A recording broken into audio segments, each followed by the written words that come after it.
بلغ العلا بكماله كشف الدجى بجماله حسنت جميع خصاله صلوا عليه وآله بلغ العلا بكماله كشف الدجى بجماله حسنت جميع خصاله صلوا عليه وآله سبحانك لا علم لنا إلا ما علمتنا إنك أنت العليم الحكيم মহান আল্লাহ রব্বুল আলামিনের দরবারে অসংখ্য অগণিত শুকরিয়া। আল্লাহ সুবহানাহু ওয়া তাআলা বড় মেহেরবানি করে দয়া করে মায়া করে আমাদেরকে রজব মাস অতিবাহিত হবার পর আজকে শাবান মাসের শুরুতে প্রথম জুমায় আমাদেরকে আগেভাগে মসজিদে এসে উপস্থিত হবার জন্য তৌফিক দান করেছেন। এজন্য আমরা মহান রব্বে কালিমের দরবারে কালিমাতু শুকুর হাদিয়া পেশ করি। জবান খুলে আওয়াজ দিয়ে বলি আলহামদুলিল্লাহ। আজকে হইতেছে শাবান মাসের প্রথম দিন 1 তারিখ চন্দ্র মাস অনুযায়ী। আজকে থেকে পুরাপুরি 1 মাস আছে রমজানের।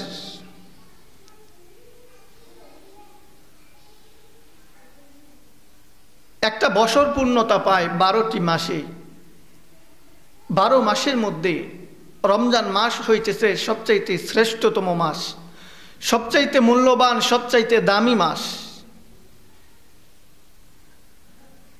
আর এই রমজানের পর 12 মাসের মধ্যে রমজান মাস বাদ দিলে থাকে 11 মাস। এই 11 মাসের মধ্যে সবচেয়ে দামি মাস হইল শাবান মাস। হাদিস শরীফের মধ্যে আসছে রাসূলুল্লাহ সাল্লাল্লাহু আলাইহি ওয়াসাল্লাম রমজানের বাহিরে যে মাসগুলোতে রোজা রাখতেন সবচেয়ে বেশি রোজা রাখতেন নবীজি শাবান মাসে। শাবান মাসে আল্লাহ রাসূল সবচেয়ে বেশি নফল রোজা রাখতেন। আমরা দুনিয়ার দৃষ্টিতে দেখি কৃষকরা যখন তাদের ফসল ঘরে তোলার সময় হয়, ফসল কাটার সময় হয়, ফল বাগান থেকে তোলার সময় হয়, এই সময়টা কৃষকদের সবচেয়ে বেশি আনন্দের সময় হয়। মানুষ এগুলোর জন্য অপেক্ষা করতে থাকে যে আমার ফসলটা কখন পরিপূরক হবে, আমার ফসলগুলো কখন এগুলো তোলার মতো উপযুক্ত হবে, কখন আমি বিক্রি করতে পারবো অথবা খাইতে পারবো। মানুষ ফসল যখন থেকে জমিনের মধ্যে চাষ করে এই সময় থেকে চাষ করেই এই সময়ের অপেক্ষায় থাকতে থাকে। এখন আর সময় মানুষ ধানের গুছা দিছে, কৃষকরা গুছা দিয়া এখন এটা সেবা যত্ন করবে আর অপেক্ষা করবে। যত্ন যত বেশি হবে, এটার যত্ন যত বেশি হবে ফলন তত ভালো হবে। আর অপেক্ষা করতে থাকবে কোন দিন এই ধানগুলো পাকবে, কোন দিন এগুলো বাড়িতে আনা যাবে। এগুলোর অপেক্ষা কেন করা হয় মানুষ খুব ভালো করে জানে। আমি যেই ফসল খুব কষ্ট করে চাষাবাদ করতেছি, এই ফসলটা যখন পরিপূর্ণতা পাবে, এটা যখন খাওয়ার উপযুক্ত হবে, তোলার উপযুক্ত হবে, এই ফসলটা বাড়িতে আনলে আমার লাভ হবে। লাভটা কি হইল? এই দীর্ঘদিন পর্যন্ত অনেকে ঋণ করে চলতে থাকে, অনেকেই মানুষের কাছে ধার করে চলতে থাকে, অথবা সংসারে কিছুটা টানা পড়তে থাকে। যখন ফসলগুলো উৎপন্ন হয়, ফসলগুলো যখন বিক্রি করার সময় হয়, তখন বিক্রি করে যা উপার্জন হয় এগুলো দিয়ে মানুষের অভাব মুছে, মানুষের এই দীর্ঘদিনগুলোর ক্ষতিপূরণ হয়। এজন্য মানুষ ফসলের জন্য অপেক্ষা করতে থাকে। একইভাবে মুমিনদের জন্য তাদের হায়াতের মধ্যে যে সময় আছে, এই সময়ের মধ্যে গুরুত্বপূর্ণ একটা সময় হইল রমজান মাস। এই রমজান মাস মুমিনদের জন্য ফসল কাটার সময়, ফল ভোগ করার সময়। রমজান মাসে প্রত্যেকটি ইবাদতের ফজিলত আল্লাহ তাআলা এত বেশি দিয়া থাকেন যা অন্য কোনো মাসে দেওয়া হয় না। প্রত্যেকটা ইবাদতের, প্রত্যেকটা বন্দিগির প্রতিদান আল্লাহ তাআলা ডবল ডবল দেন, অনেক গুণে বাড়াইয়া দেন।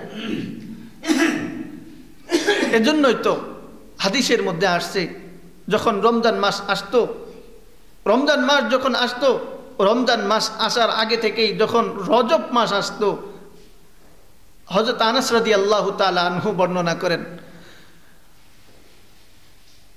ইদা দাখালা রজব ক্বালা আল্লাহুম্মা বারিক লানা ফি রজব ওয়া শাবান ওয়া বাল্লিগনা রমাদান।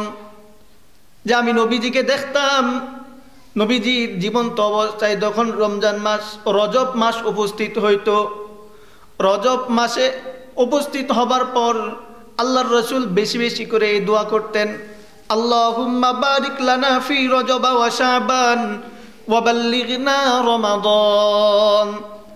হে আল্লাহ, আমার রজব মাসে, আমার শাবান মাসে আপনি বরকত দান করুন এবং আমাকে আপনি রমজান পর্যন্ত পৌঁছাইয়া দিন।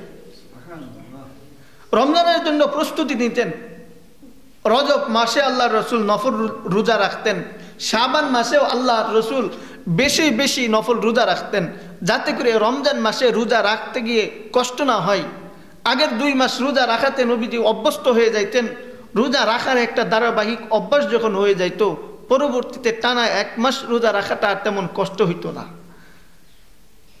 একইভাবে সালাফদের জীবনী যদি দেখা যায়, বুজুর্গানে দিনের জীবনী যদি দেখা যায়, তারা রমজান মাস আসার আগে কোনো কোনো বুজুর্গ 6 মাস আগে থেকে প্রস্তুতি নিতেন। তারা দোয়া করতে থাকতেন, আল্লাহ রমজান মাস পর্যন্ত আপনি আমার হায়াত বাড়াইয়া দিন, আমি যেন রমজান মাস পাই, এবং রমজানের জন্য তারা প্রস্তুতি নিতে থাকতেন। কেন নিতেন? এই রমজান মাসের গুরুত্ব অন্যান্য সকল মাসের চাইতে বেশি। যে কাজ বেশি গুরুত্বপূর্ণ হয়, এটার প্রস্তুতিটাও মজবুতভাবে নেওয়ার প্রয়োজন হয়। কোনো কাজ প্রস্তুতি তারা ছাড়া সুন্দর হয় না। কাজেই রমজান গুরুত্বপূর্ণ ইবাদত। এত গুরুত্বপূর্ণ ইবাদতটা যদি আমরা প্রস্তুতি ছাড়া করি, তাহলেও আমাদের রমজান সুন্দর হবে না। এজন্য আগে থেকে প্রস্তুতি নেওয়া। এজন্য আল্লাহর রাসূল বেশি বেশি দোয়া করতেন, আল্লাহুম্মা বারিক লানা ফি রজব ওয়া শাবান ওয়া বাল্লিগনা রমাদান। আল্লাহ রমজান মাসে, রজব মাস এবং শাবান মাসে আপনি বরকত দান করুন, আমাদেরকে আপনি রমজান পর্যন্ত পৌঁছাইয়া দিন। অর্থাৎ আল্লাহ আমাদের হায়াতটাকে আপনি রমজান পর্যন্ত লম্বা করে দিন। আর আল্লাহ রাসূল কেমন একটা দোয়া শিখাই গেলেন। দোয়ার মধ্যে কত বড় হায়াত আল্লাহর কাছ থেকে চায়া নেওয়ার একটা হিকমত আছে। কেমন হিকমত? যখন আমরা রজব মাস পাইছি, তখনও দোয়া পড়ছি, আল্লাহুম্মা বারিক লানা ফি রজব ওয়া শাবান ওয়া বাল্লিগনা রমাদান।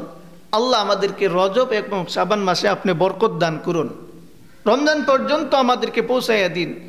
যখন আমাদের কাছ থেকে রজব মাস চলে গেছে, শাবান মাস চলতেছে, এখনো আমরা একই দোয়া পড়তেছি, আল্লাহুম্মা বারিক লানা ফি রজব ওয়া শাবান ওয়া বাল্লিগনা রমাদান। আল্লাহ রজব এবং শাবানে বরকত দান করুন, রমজান পর্যন্ত পৌঁছাইয়া দিন। আচ্ছা, যে রজবটা পার হইয়া গেল, এটা তো পিছনে পড়ে গেল। আল্লাহ যদি আমার দোয়া এখন কবুল করে, বারিক লানা ফি রজব ওয়া শাবানের এই দোয়া যদি আল্লাহ কবুল করে, তাইলে এখানে তো একটা রজব মাস আবার সামনে থেকে ধরতে হবো।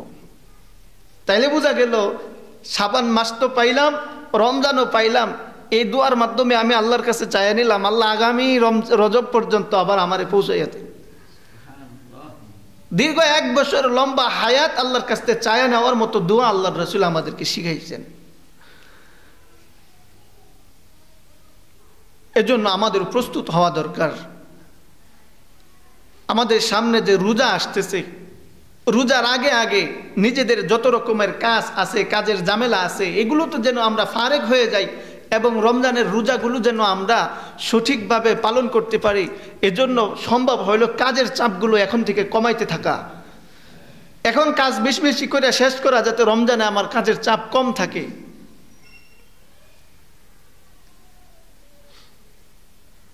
এটা চলতেছে শাবান মাস। হাদিসের মধ্যে আসছে রমজান ব্যতীত বাকি যে 11 মাস আছে 11 মাসের মধ্যে সবচেয়ে গুরুত্বপূর্ণ মর্যাদাশীল মাস হচ্ছে শাবান মাস।